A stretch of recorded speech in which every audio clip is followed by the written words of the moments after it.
नमस्कार फ्रेंड्स, आपण मानकु महेश्वर सेठी YouTube channel रे स्वागत जनाउछि। देखंतु आज मु आपण मानकु एई वीडियो माध्यम रे आउटसोर्स कर्मचारी को विषय रे किछि इन्फॉर्मेशन देबी।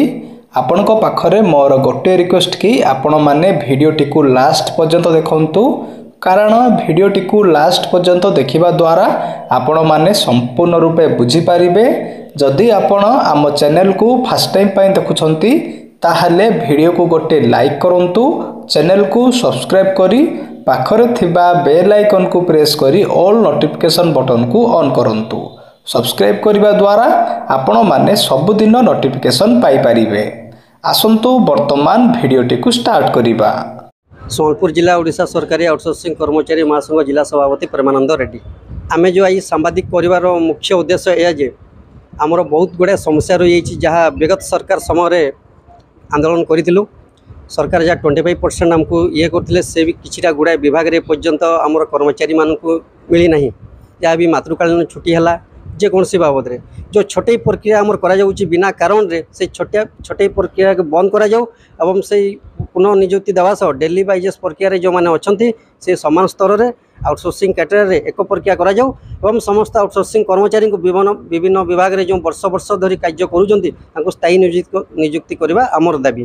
देखंतु सरकार को सहित जेहेतु सरकारी स्तर रे आमे कर्मचारी माने बहुत गुडा विभाग रे कार्य करूजंती तो बहुत असुविधार मध्य सम्मुखीन होउजंती।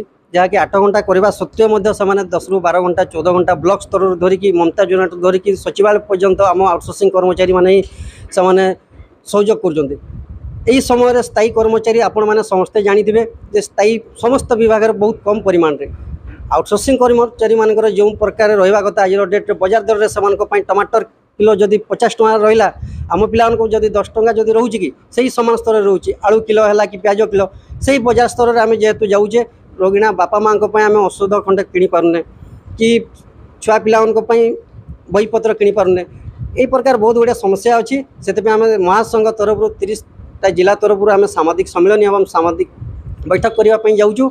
यही मास शेष सुधा आमर जिला स्तरीय बैठक सरला सांबादिक सम्मेलन सरला आम आपण माध्यम आम पुणी आगामी कार्यपंथा रणनीति विषय आम जनईदेव।